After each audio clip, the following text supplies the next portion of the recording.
Welcome to Creating Connection with me, your host, Dr. T, where we will navigate being human together. We'll do this through conversations, exploring the challenges and joys of life, uncovering insights and strategies to create meaningful connections, to foster personal growth and find solace in the collective wisdom of our diverse community. Drawing from a unique blend of academic expertise and personal experiences, I will dive into the joys and complexities of aging, death, dying, grief, and body image. With a blend of humor and compassion and understanding, we will forge connections that transcend geographical boundaries and unite us in our shared humanity. When we come together, the possibilities are endless. Creating Connection with me, Dr. T, starts now. Hello, everyone. I'm your host, Dr. T, and you're listening to Creating Connection on Transformation Talk Radio. Stay with me for the next hour as I talk with Christina Keys about her journey from care partner to speaker and advocate. I'll do a brief bio and then welcome Christina to the show. So Christina chased the American dream. She had a successful career, traveled, was financially stable, healthy, and happy. And then March of 2013, everything changed. Her mother had a life-changing stroke and was given a 1% chance to live. She instantly went from career woman to caregiver. Within 3 years of caregiving for her mother, she was financially, emotionally, mentally, and physically bankrupt.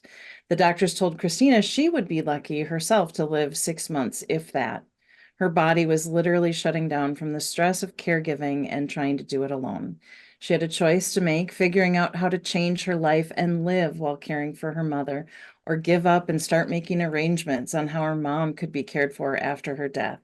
She chose to live and not only change her life, but now helps to change the lives of caregivers who struggle while caring for loved ones, turning a mess into a message. I love that. And making it her mission to make sure caregivers everywhere are seen, heard, valued, and appreciated and are never alone.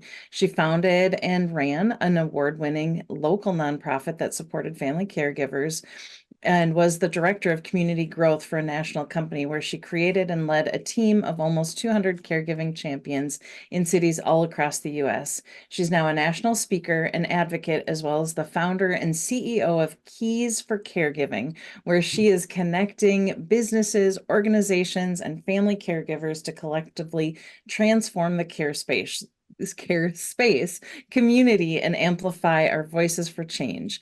Christina cared for her mother from 2013 until she passed, and she did this for almost a decade.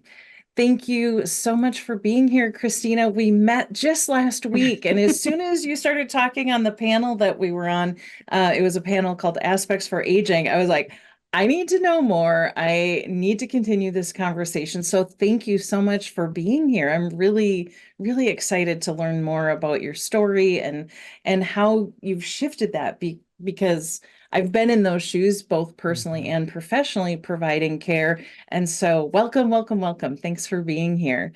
I'm excited to be here today. Yay.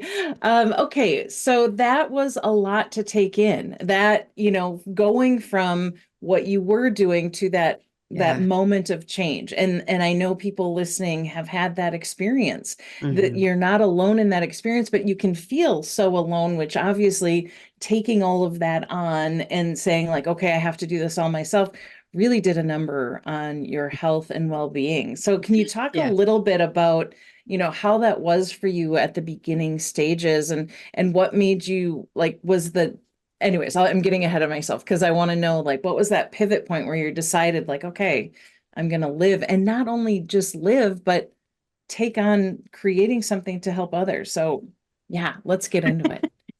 Well, when I was thrown into caregiving, I didn't even know I was a caregiver at first, Oh, really? I remember being in the hospital with my mom, getting that call. I was in the grocery store with my personal trainer, because back then I could afford a personal trainer, and we're going going to level up my health, and we're reading all the labels and everything. And I get this call. It was like 3:52 p.m. in the afternoon. And they said, your mother's had a stroke. We didn't expect her to live. Me and my personal, we just abandoned the cart. Like that was me. Sorry. And I drove up to Seattle, and walked in and my mom was hooked up to life support, and I wound up living in that hospital with her for the first few months. I mean, when I say living, it was like sleeping in that chair out of a suitcase. Mm. I would drive home once a week to take a shower, change the clothes in my suitcase, and drive back up to Seattle. And Wow. I was in that hospital, and everybody who walked in, I would ask, what do I do? How do I do this? Because my mom was paralyzed from the neck down.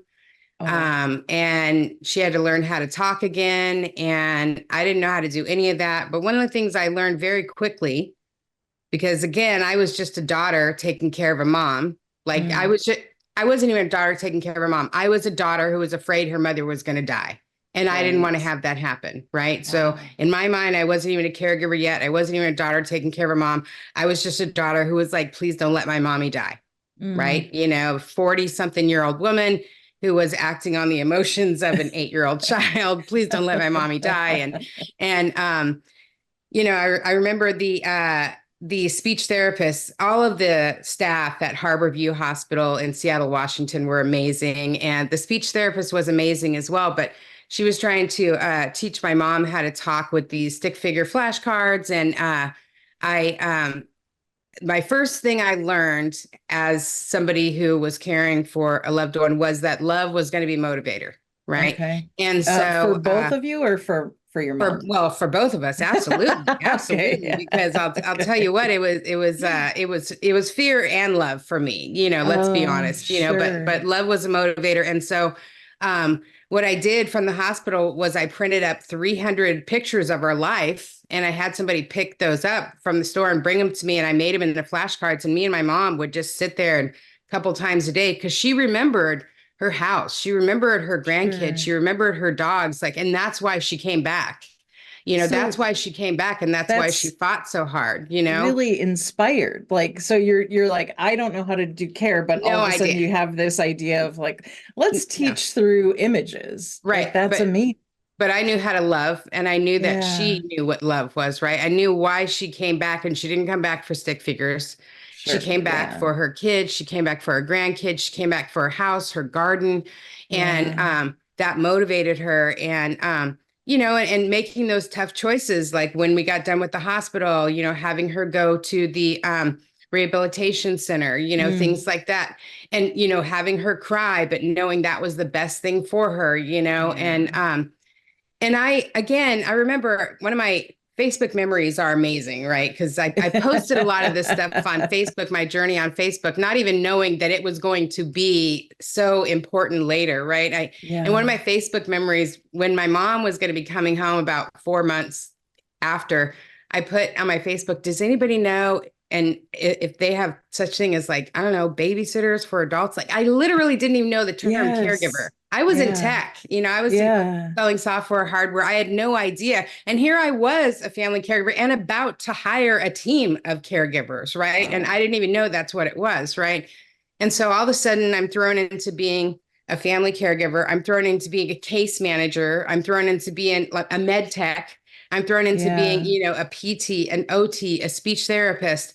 I'm a medical assistant. I'm thrown into being all of these things, and frankly, I had never even had a child before. I had a cat and me and my boyfriend, you know what I They're mean? I pretty didn't, independent. So can right. I just pause you right there and say, like, was it just no question based on the relationship that you had with your mom? Or was, what was the like, okay, I don't know what I'm doing, but I'm going to do all of this. Yeah. I mean, well, and frankly, relationship with my mother was my abuser growing up. Right. And Oh, so, interesting. there was a lot that I had gone through to have that relationship with my mom. And I had made a decision a long time ago that regardless of if she was a good mom, I wanted to be a good daughter. And I had also Oh, gone through a process of forgiveness a long time ago, first forgiving her as a woman, then forgiving her as my mother. mm, And we had, you know, repaired some of that relationship because my expectations were different, before she sure. had her stroke.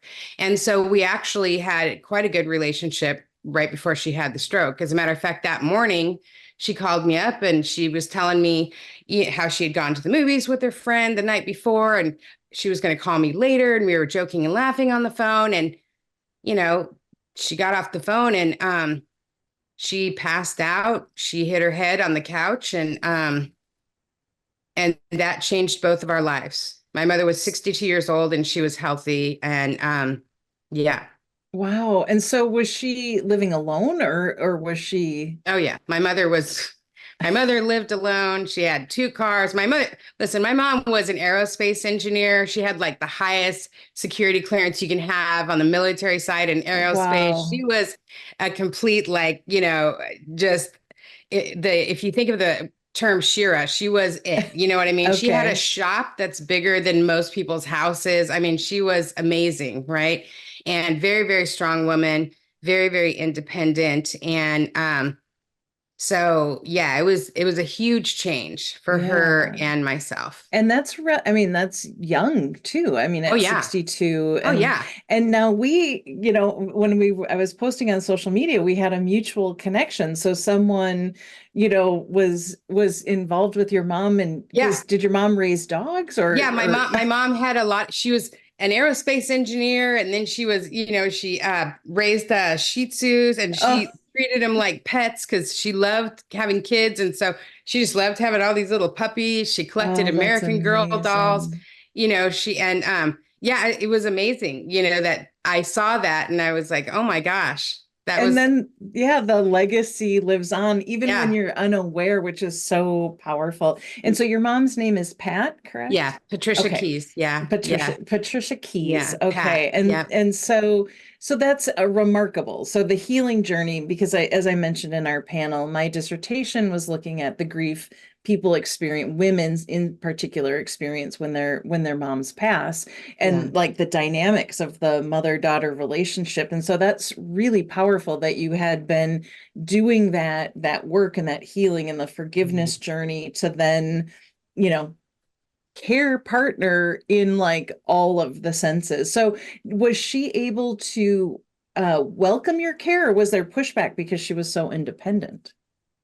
Well, listen, of course, she welcomed the care, but yes, there was pushback because she was independent. But honestly, in any care story I've ever heard, Yeah. the people are like, no, I don't need anybody to help, Yeah. Yeah. um, and they don't want anybody else to come in. So Mhm. yeah, there was pushback, and she would only let me have caregivers like a few hours in the morning and a few hours at night. And Okay.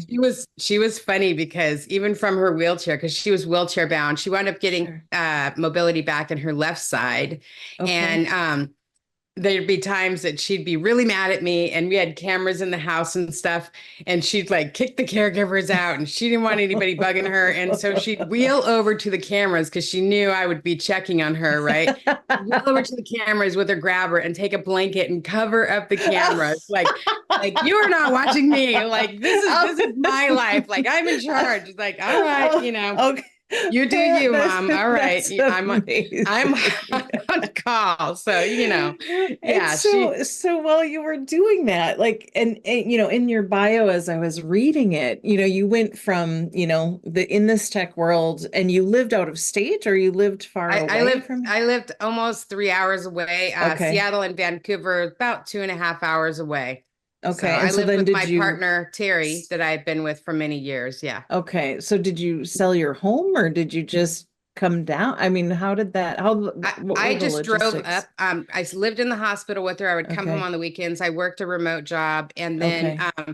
when she got out of the hospital, I hired somebody to be with her like 8 hours during the week. And then I would Oh, come up on gotcha. Friday night and then come home on Sunday. But then after a year, that commute got too long, and Yeah. I needed to be close to her.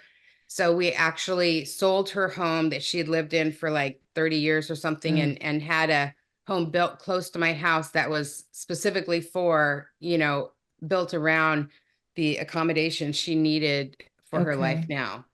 Wow. So that, yeah, and that is a lot of changes. And so when I'm thinking about you driving 3 hour, 6 hours every weekend Yeah, for the course of a year, trying to maintain a right. job, a semblance of a life with your partner Terry, Yeah. and then going back and forth, and then you have one foot in both worlds, which is really, really tough. Is there looking, I mean, hindsight 2020, Yeah. is there anything, but in case someone's like going through that right now, is there anything you would have done differently in those immediate days, or were you just really trying to figure that out?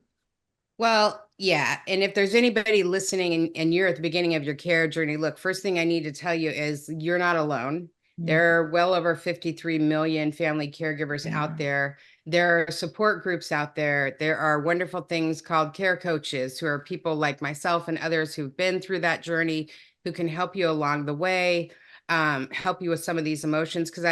When we're caring for a loved one, a lot of the times we are just reacting, and we're Yeah. reacting out of fear. We're trying to figure it out as we go. I mean, I always describe caregiving as, you know, flying a plane, well, building a plane with no toolbox, no instruction manual, and being afraid of heights. You know what I mean? Like, that is literally the story of caregiving. That's I was started laughing, but say that again and slower because that is brilliant yeah. analogy.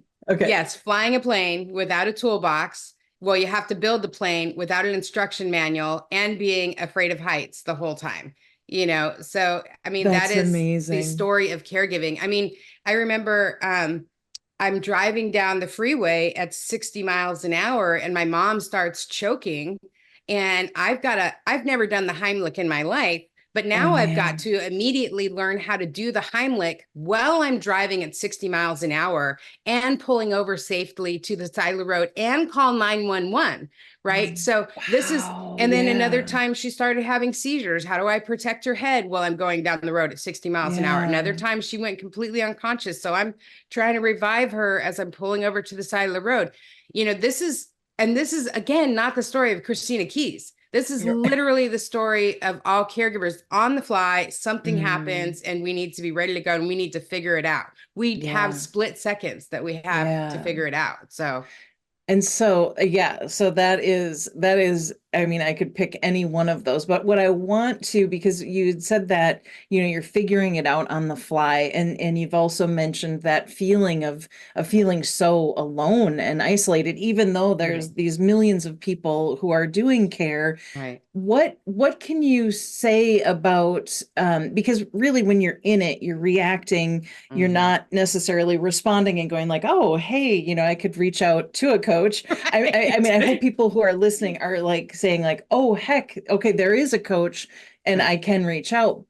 But when you're in it, it's so hard to say, to kind of like lift your head up out of like the trenches, really, Right. and say, like, okay, so what can I do to help my own care? What can I do to help support me so that I can support my mom or whoever you're caring for.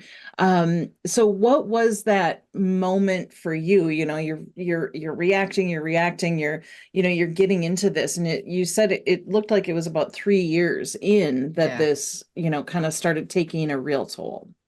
Yeah, 3 years in, it was February of, I think it was 2017, and I had used all my vacation time. I had and my sick leave, and I had 2 weeks vacation time and sick leave, just taking mom to the hospitals, to doctors, and I had to leave my career. I didn't know. I thought I was taking a leave of absence, Oh, and I went to my last doctor's appointment before I was going to lose insurance. And the doctor said, your body is literally shutting down. You've got high blood pressure, you've gained all this mm, weight, you've got diabetes, all of these things.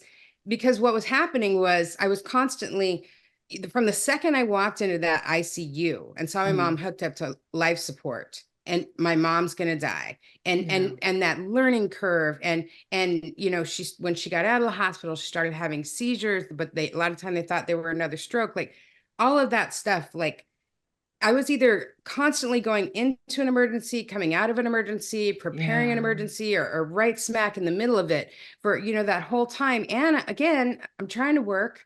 I'm trying to Yeah. have a relationship, Yeah. I'm trying to, have a life. My friends are slowly going away because they're asking me to coffee and do these things, and I can't, and I don't know what to do. And so when the Yeah. doctors looked at me and did all these tests, and they said, if you keep going the way you're going, maybe you'll live 6 months. We literally Wow. don't even think you're going to live that long, and So pause. So you are hearing this, yeah, which, so you've been on that, that fight or flight, kind of the right, cortisol levels are heightened, everything, any care plan, like going to right. the grocery store with a trainer out the Yeah, window because you're just absolutely. consumed with, kind of this back and forth. And so you hear that, and was that an immediate like wake No, up or? no, Oh, absolutely not. No, no. really? And So you hear it and you're like, oh, sure, sure. Okay.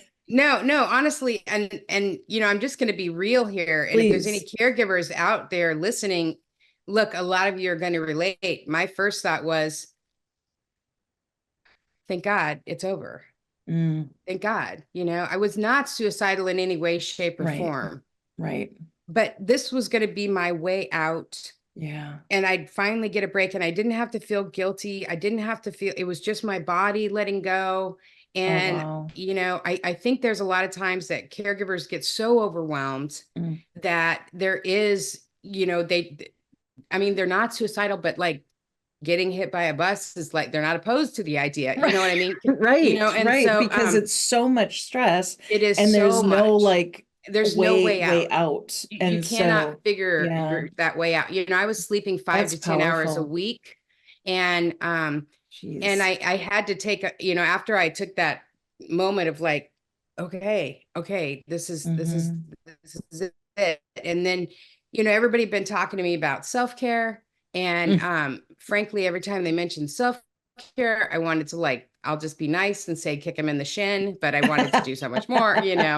And Yep. because self-care for me, when I was making 100,000 a year, was like, taking vacations and going to a spa and getting Yeah. mani-pedis. Well, not only did I not have the time, but I didn't have the money. And even if somebody gave me a gift card and gave me respite for my mom, I would have not even been able to relax on a massage Yeah. table. And And that's so where so much, I think, the well-intended, self-care moniker. And yes, you right, do when you're at that point, you're like, okay, yeah, I will kick you in the yes, shin real hard. right, And I love that. But self-care becomes one more thing on the to-do list. oh, And then absolutely, as you're pointing to, would you even be able to relax? Is a 50-minute massage really going to cut it after being, on this treadmill and, right, gerbil wheel, kind of perpetual thing?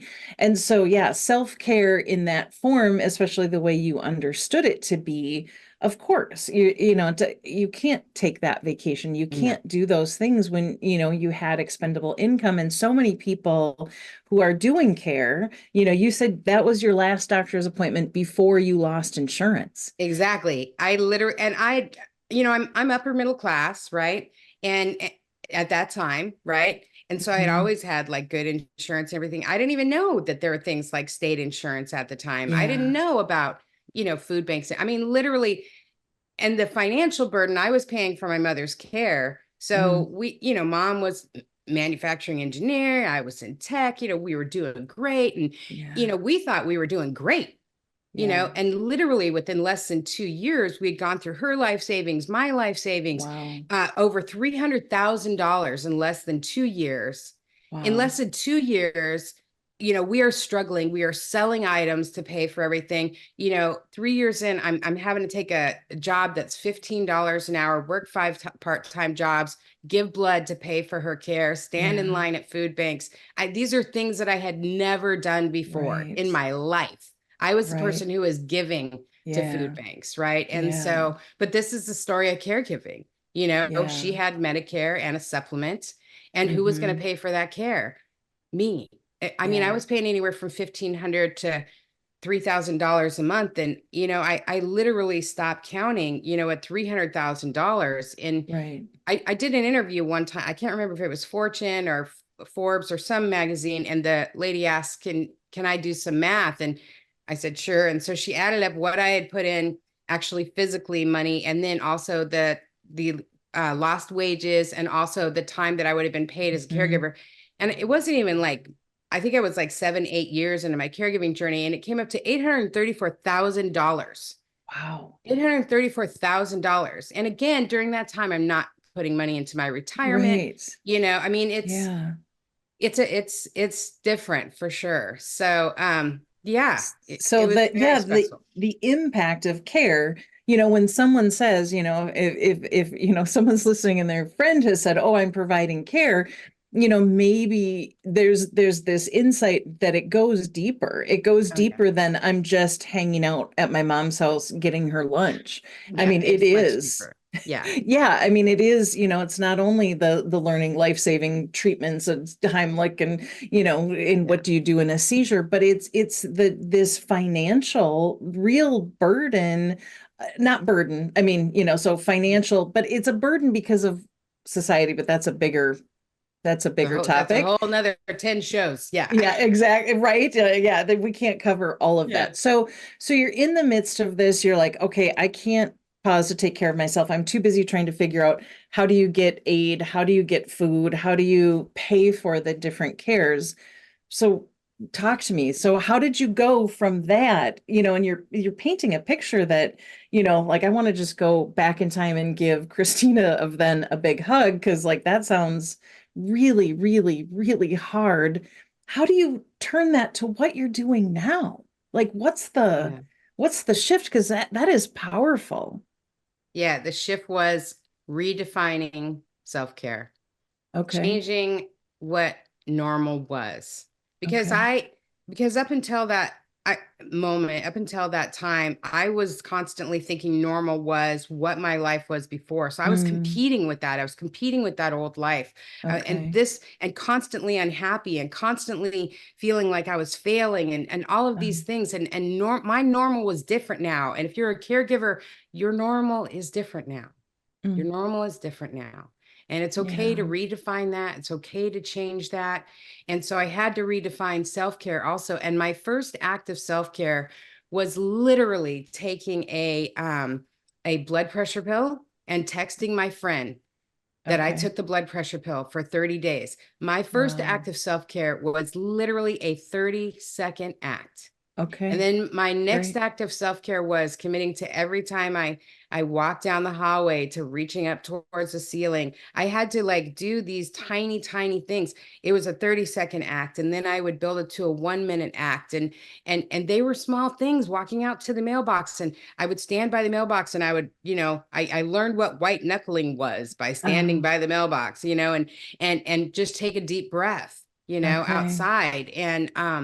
And those things added up. And then 1 minute added up to 5 minutes, to 15 minutes, to 30 minutes. And what I realized when I started getting hours at a time, Mm, and mom was okay, and 2 hours at a time, and mom was okay, not wow. only was mom okay, but I was feeling better emotionally, mentally, spiritually, and I Okay. was being able to provide much more centered care from my mother. Okay. Right. And what I also realized was the only thing that I took away was those thoughts and those obsessions of what if, I shoulda, Mm, coulda, woulda, like all of those things that made it so I could only sleep 5 to 10 hours a night. sure. The only thing I replaced was that. I didn't realize I was caregiving, it was constant. And also in the Yeah. middle of all this, I had separated, broken up with my partner Terry, my boyfriend, of almost, I don't know, 20 years or something like that. And Wow. and 2019, and then 5 months later he had a stroke and I became his caregiver, right? So here I am, like, my mother's caregiver, she's had a stroke, and now he's had a stroke. I'm taking care of him. I'm working 5 part-time jobs. I'm trying to keep a roof over my head.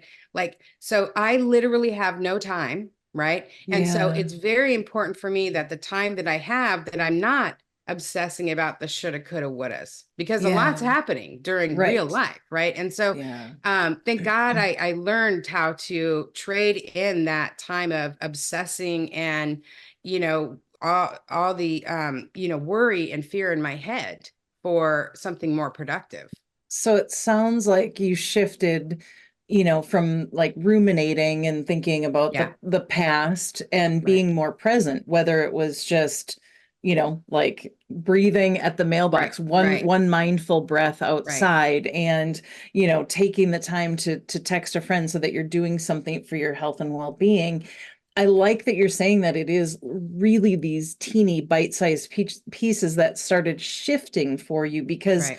when you're in the thick of it, as I said, if someone said, oh, here's a massage and here's respite care, are you even going to relax if your brain is already is Right. still doing ruminating on the past or the fear of the future, Right. and trying to come to the present moment again and again, and then you find a little bit more spaciousness Right. because you're able to respond versus that knee-jerk reacting, which is really powerful, and doing that in 30-second increments and not saying like, oh, because I loved this thing that you just said about I was competing with my old life. I was Right. competing with this, it should look like this. And it was And, never going to look like that again. it's never going to, and it really And isn't, that's because, okay. yeah. That's okay. Listen, the life we get as a family caregiver, although, listen, if you're a family caregiver and you're in the middle of it right now, I understand. Mm. Sometimes it can look like a crap show. I get it. I get it. Literally and But figuratively. it literally, right? But it was, my mother passed away December 28th of 22. And it Mm. was hard because, again, like I said, she was my abuser. A lot of that stuff, all the counseling and therapy I went through, here I was trapped in this situation where Mm. there was abuse and I couldn't just walk away. There's all of this stuff, but I would do Yeah. it again and again and again because that journey was so beautiful, right? So it's just a different life that we get to live, right? And so we Yeah. need to redefine that. And I think the suffering comes in saying, like, because my friend Pat and I, she taught me the fact game. It's like, here are the facts. What are the facts? And Right. so, and I always think of Dragnet, the TV show Yeah. from the way back, just the facts, ma'am. And Yes. so when you are like in that moment of like, well, what are the facts? Like, this Right. is a fact. I'm choosing to do this care. I'm Right. choosing to be in it like this, because it is, even though you might not consciously be aware, it is a choice. I It mean, is some a people, choice. It and is a choice. Yes. I remember yeah. a friend of mine said, and this was the hardest thing to hear. Oh my God. She would remind me all the time, Christina, you are making that choice. Mm. And I need you to also remember, Christina, that your mother has a God and you're not it. And I was like, wait, I'm like, but it's my responsibility to save her life. She's like, Um, Christina, you are not her God. And wow. I had to. I remember the first time my mom kicked me out of the house, because I used to try to stay in the house, but then I realized that, like, because she'd be mad at me, it would raise her blood pressure, it wasn't good for either one of us, blah blah. And so I had to, like, be okay with, and I sat outside her house in the car, and I just cried, and I had to, like, say to myself, she has a God, she has a God, you know what I mean? It's Wow. like I just had Yes. to be like, it's not, I don't choose, there's nothing I can do. I'm not being Yeah. helpful, in there. Right. And so, But that's also looking at the facts, right? right, Versus like, exactly. like, okay, what's good for my mental health? What's good for her mental Right. health? How can we do this? And, your friends saying and reminding you that it is a choice, which it Mhm. doesn't feel like a choice, right? When you're, No. it can absolutely feel like that. But I remember reading that years ago. I don't remember, maybe I don't remember so I won't misquote, but it was, a mom was like on a playground, and she's like, oh, I have to think of dinner, I have to do this. Yeah. And then she actually was like, I don't have to do any of those things. Like, I Right. could literally walk away. No Right. one is probably going to make that choice. And it's like that spaciousness, right? It's like a little bit of like a pause of going, okay, if I'm choosing this, then what am I choosing? Versus Right. if I'm not choosing it and I'm just spinning out of control, then everything feels out of control. So that is Right. super powerful. And we kind of glossed over the fact that you then jumped into, you're what, about 6, 7 years into your caregiver journey with your mom, Mm-hmm. and then you become a care partner for your ex, who you Mm-hmm. had been with for so many years. And so was that like straw on the camel's back, or were you like, okay, I'm in the groove, I'm taking my medicine, I'm doing my, breath at the mailbox, or is this even before you started doing those, Well, minute self-care moments? yeah, it was 2017 that I was told I had 6 months to live, and I had to learn how Okay. to get my health back in shape real quick. And I had to learn how to, while I was taking care of my mother, while I was in a relationship that was just failing miserably, Mm, while I was trying to, pay for my mom's care and do all this stuff, I had to learn how to yeah, lose weight while I'm right. going to the food bank. Well, I don't have Oh, money for a gym. I yeah, lost 100, I had lost 100 pounds, just working out for a couple minutes at my house here and there, and trying yeah. to figure out how to do that. And so I had gotten healthier, and I had learned about those, adding up those 30 seconds. Okay. And so I was able to balance it a little more. And by this time, so 2017, when I left my job, I got a part-time job as a sales and marketing manager, making $15 an hour, even with that great title, for a company in the senior and retirement industry. Mhm. And I was in a town that, and now any caregivers out there, you're probably going to say there's no resources in my town, right? There's no resources in my town, right? There's only a couple. I was in a town that there was no resources in my town, is what I thought. And Mm, that's why I was dying, because I thought I had to do it all alone, right? yeah. So I get this job, and my job is to literally build referral partnerships with resources in the town. So I'm finding all of these resources. I'm like, oh my God, I had no idea this was in It's the town. So I'm finding all amazing. these resources. I start bringing in like all of these classes. I start bringing in experts to teach all these classes, Wow. because I just think it's the most amazing thing. And then Yeah. I like say, hey, is there a caregiver resource fair, a senior? And they're like, no. I'm like, there is now. I'm putting it on, So we did an annual fair. Oh, that's And then amazing. from there, I thought, other caregivers need to know they're getting so much benefit out of these classes, out of Yeah. the resource fair. I founded a local nonprofit.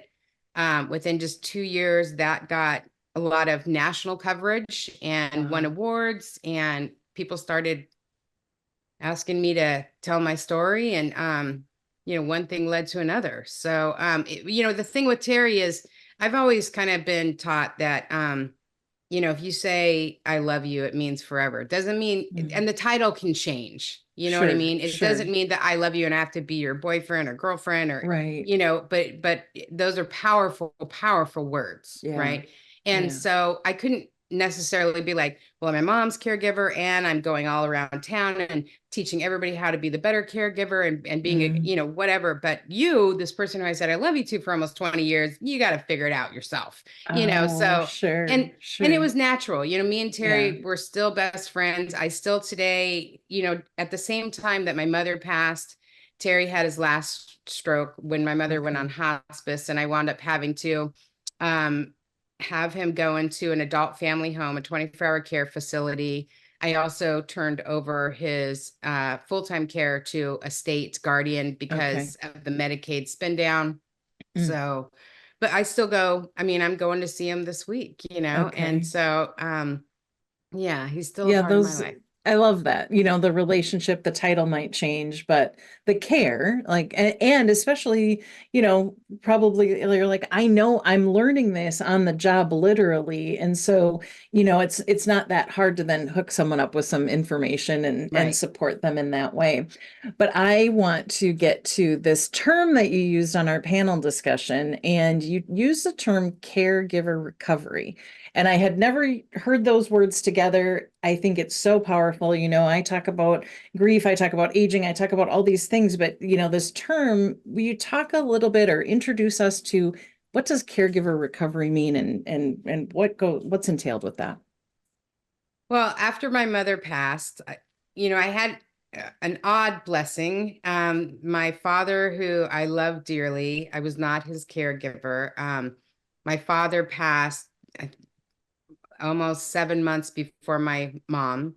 Okay. And I was able to find some wonderful grief counseling beforehand. And then my cousin passed, 5 days later. So I had gone Wow. through a lot of grief counseling. And then my mother went on hospice and she passed. And what I found was grief was very different than Mm. learning how to live my life after being a caregiver. And Okay. I have been in recovery for Oh, uh I don't know what's going on I there. don't know But either, but I had been uh in recovery from alcohol for 30 years, and so okay. and I know that there's a process to that. And so it just kind of came to me that there is a caregiver recovery process as well, Okay. and because what happened was with my dad passing, I didn't have sort of almost a panic attack every time the phone rang. But when my mother Mm. passed, that was the mom hotline for 10 years. That meant an emergency was going to Sure. happen, something. So every time the phone rang, I still got that, adrenaline rush. I still got Okay. that, my body was still put in that fight or flight mode. I still had to like figure out how to sleep because I hadn't slept for Hmm. 10 years. I had to figure Yeah. out how to really be in social situations that weren't having to do with work. There was so much that I had to learn how to do. I had to learn how to, have a life because my life Yeah. wasn't my own. Yeah. Literally, when I was a Yeah. caregiver, when I went out, when I ate, what I ate, when I took showers, what I could afford, if I could afford to pay a bill, all of these things were determined by my mother. So Yeah. now here I am. Okay, I have this life. And you would think that, oh, you have all this freedom now. No, you do not. Okay. So when you're a caregiver, it affects your life emotionally, physically, spiritually, financially, and mentally. Mm. So if it affects your life in all of those areas, there is no way that you can just stop being a caregiver and not have to rebuild every single one of those parts of your life. Yeah. Right. So for sure, we need to take a minute to rebuild those parts of our life. And something just as simple as, you know, you have to change the ringtone on your phone. I mean, something Oh, as simple as that, and we have wow. to use some of the same tools that we learned later on down the line in caregiving. We have to learn to not judge ourselves. We have to Mm. once again redefine normal because Mm. once again, our normal is different, right? Yeah. And our Yeah. identity is different. I was Christina the career woman, and then I was Christina the caregiver, and Yeah. now I'm like, who the heck is Christina? And I'm still Christina the caregiver, and I'm still Christina the career woman, and I Yeah. need to allow myself to be that woman, and Yeah. but right after it's over, you're like, who am I? And then everybody's like, well, you get to do all this stuff, and I'm like, well, what do I like to do? Right. And Yeah. I mean, before I was playing on 3 softball teams, I was traveling all the time, now I am 50 at the time, 53, 54 years old or whatever when my mom passed. Now I am not going to go out and get on 3 softball teams. Let's be honest. Right. And I am recovering financially, right? Yeah. Even though I had a pretty lucrative career by the time mom passed, Yeah. I'm still recovering financially. So I'm Yeah. not vacationing, all of these Right. things. And so, Well, you also pointed out that you kind of lost those years of like putting into oh retirement yeah, and making, so there's this awareness too of your own health and what's happening. So absolutely. how do I re-feather the nest, so to speak, and get back Absolutely. into it? And the Um, stats on family caregivers, um, 30% of family caregivers pass before the person they're caring for, 35% of them pass within 5 years of the person they're caring for. And if they're over 70, 65% of them pass while they're caring for a loved one, right? And okay. so So you say those stats really quick, but let's slow down because yeah, those are I did not know that until yes, I heard you say that on the panel. So say that again because that is, I mean, and so if anyone's listening and they're doing care, hear these stats, but also hear that there's a way to meet these yes. things. Okay. So 30% of family caregivers pass before the person they're caring for. 35% of family caregivers pass within 5 years of the person they're caring for passing. If Okay. caregivers are over the age of 70, 65% of them pass before the person they're caring for. Mainly because we are under a tremendous amount of stress, right? Mm-hmm. And also we're suddenly not going to the doctors for ourselves, Yeah. right? We're not taking care of ourselves in many ways because we're focusing on the person we care for, right? So I'm on the clock, right? And there's so many Mm. caregivers who I hear stories all the time. It was so funny. One of the priests came over while mom was on hospice to talk to me. It was part of the hospice program. And she's like, yeah, my sister cared for my mom. And gosh, afterwards, she got like Bell's palsy and all this. It's like, of course, Yeah. because our body finally lets go. Our body Yeah. finally, once it starts to let go of all of that adrenaline, and then our body's like, man, I've been waiting to let all of these Yeah. medical issues out. That it's just they've been, Yes. held in so tight. And so, I knew I was on the clock, and so I had to work on that. And I had to go to the doctors, which I hate, which caregivers hate. Yeah. We just want Yeah. a break from being in the hospital and the Yes, doctors, yes. Well, especially since, the last time you maybe not the last time, but like a significant time was when they said, okay, you have 6 months to live. So like, Right. it doesn't really make you want to go like, oh yeah, can I get some interesting news again? Right. Well, and like I was talking to a caregiver last night who, because I help a lot of caregivers through the caregiver process and through the caregiver recovery process, right? And I'm talking to a caregiver last night who had lost a loved one they cared for many, many years. Mm, And she was saying she didn't have any motivation. She just, couldn't do it. And I'm like, listen, you're going to be uncomfortable either way. mm, You just need to choose your uncomfortable. And for yeah, me, the choice I made was the uncomfortable that maybe might give me a little bit of hope one day. And yeah, and I also had to choose baby steps. And those baby steps were, calling not all the hospice centers to see if they have grief counseling, but right, one hospice center a day to see sure, if they have grief counseling available. And if they don't, asking, do you know who does? And when you get that number, the next day you call, yeah, right? Baby, yeah, baby, baby, baby steps. Another baby step is, I don't know about anybody else has gone through this, but I would go for a couple days and not shower after mom died, yeah, yeah. shower, put some makeup on and just, you know, feel good for a minute. That's a baby step, right? Maybe Well, the and you're next day you starting do to that and get take a picture. Yeah. yeah, you're starting to get to know yourself because, Right. as you said, you get so immersed in this process of care and support that you lose who you are, Right. and you're getting to know not only who you are but who you are now, right? Right. Because you had rightly said that the Christina from 10, 12 years ago is not the one that's sitting here talking to me right now. You probably couldn't have even imagined No. that you'd be Absolutely, advocating absolute, no nationwide. clue. Did not see any of this coming.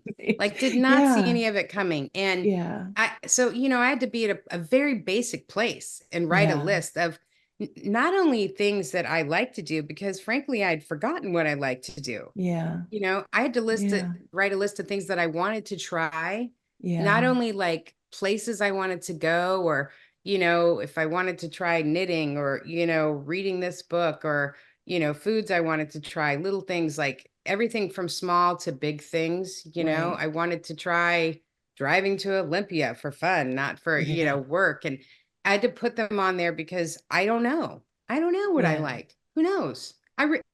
That's the biggest thing I learned about everybody in my life dying, in one year, everybody Jeez. dying, everybody going away, is that I don't know. I don't Mm, know. And and that's okay, because right. a lot of beautiful things have come from me not knowing, Yes. so if anybody is going through any of this, I mean, I could tell you the things that I did. The things that I did was, the most important thing was I didn't judge like what Mm, I was feeling, what I was going through. My rule was, as long as I'm not hurting myself or anybody else, right. it's okay for me to have a different emotion every minute. It's okay for me to be Yeah, confused. I had to remember that I've never done this before. I've yeah, never lost my mother who I cared for 10 years. I've never done yeah, that before. So I had to give myself grace yeah, to be able to have that learning process. I had to remember to take baby steps. I had to find a good grief counselor, a good care coach that had been through this before. I had to remember to choose my uncomfortable, Yeah. right? And change my ringtone, and not to something that was going to remind me of my mother, because that's the first Right. thing I wanted to do. Okay. Everything, I wanted everything to remind me of mom. I had to, something that made me happy or something Yeah. that made me laugh, right? My text Okay. tone and my ringtone, something completely different. Um, I had to make some doctor's appointments, which I was not happy about, right? Whew, and write the list of things that I wanted to try, Yeah. things that I liked. I had to think about the trips that I wanted to take. I had to learn to sleep. Mm. I had to really, really, for probably the first 3 months, I treated learning to sleep like it was my job. Okay. I mean, Yeah, that because a was lot of super people important to struggle me. with that, care partner or not. They're struggling with sleep. So you Right. you were like, we're gonna figure this out. Right. Yeah. I was trying sleepy time tea, weighted blankets, melatonin, whatever the Yeah. combination is, and I had to learn to relax. And that meant like sitting down with my meal, Mm, eating it slow, like, and relaxing. Because mm. before, as a caregiver, like you're eating really fast on the road, because you got to be ready Yeah. for the emergency. Right. And then, Yes. I had to call a financial planner, and not be like, well, I can't put like $500 a month in, so I can't do that. If Right. you can put Right. $20 a month in, if you can put $5 a month in, Right.